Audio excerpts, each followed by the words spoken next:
Hi, in this video I want to teach you something about the harmony to the jazz standard Autumn Leaves, which is one of the most popular tunes that jazz players play in jam sessions.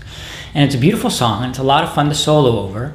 And even though the sounds that you hear jazz players making over this tune might seem very complex and very sophisticated to your ear, the truth is that the underlying harmony to Autumn Leaves is very simple, and it's something that anyone can learn to understand and to enjoy improvising over almost immediately.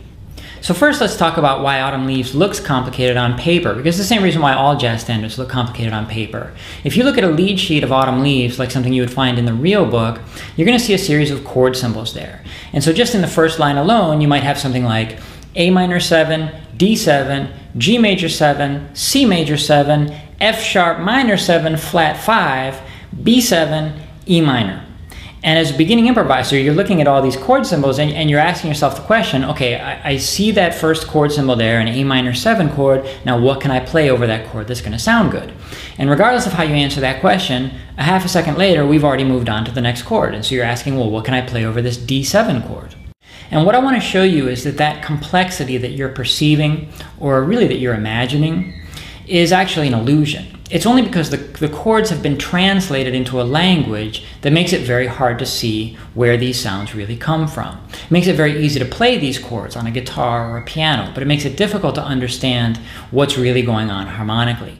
And what I want to show you is a way that you can go directly to the origin of these sounds, the underlying harmony of the song, and see it clearly, see it for yourself, what's really going on. And what you'll discover is that those 7 chords that I mentioned earlier, they only sound complicated because of the way that we name chords, but in reality, they're nothing more than the 7 chords of the major scale. So let me show you how we would study a tune like Autumn Leaves using the concept of the tonal map that I teach in Improvise for Real. The first chord is nothing more than the 2 chord. So those are the notes 1, 2, 4, and 6 on your tonal map. Now these aren't necessarily the notes that you're going to play in your improvisation. You can always play whatever note you want. You're going to be expressing the melodies that you imagine. But we need to also understand, how do we create the sensation of the 2 chord ourselves whenever we want to? And those are the notes 1, 2, 4, and 6. Then we move on to the 5 chord. And the notes of the 5 chord are 2, 4, 5, and 7. Then we get to the 1 chord, notes 1, 3, 5, and 7. And so I think you can see already that all the notes that I've been describing until now are just different notes of the major scale that just become active, at different moments, and that's how the harmony flows through the piece. But you don't have to, change gears. You don't have to go some other place on your instrument. You're not building up a new scale in some other key every time the chord changes. You're just understanding that the notes that are surrounding you at any given time are changing. Sometimes the other people are playing note 4, sometimes they're playing note 3. And so we study each of these moments and we learn to make music in each one of these harmonic environments. But our tonal map is the same. We're in the same octave the whole time. And of course, we can extend this octave over the entire range of our instrument, because when you leave this octave, where do you find yourself? You find yourself in another octave that's identical to this one. So just studying what's going on in any tonal octave actually shows you what's going on across your entire musical landscape. And so after the 1 chord, we move on to the 4 chord. And so now it's going to be the notes 1, 3, 4, and 6 that are surrounding you. Then we go to the 7 chord. And those are the notes 2, 4, 6, and 7. And finally, we get to the only chord in the entire progression to Autumn Leaves that requires a note from outside the key. And this is a chord that we learn to call the 3 dominant chord in the method that I teach. And the notes of the 3 dominant chord are 2, 3, sharp 5, and 7.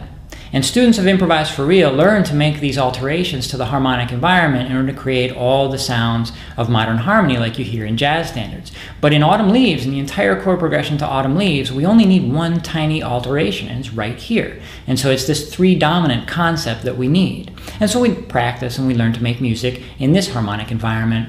And then finally we arrive to the last chord in the progression, which is the 6 chord. And those are the notes 1, 3, 5, and 6.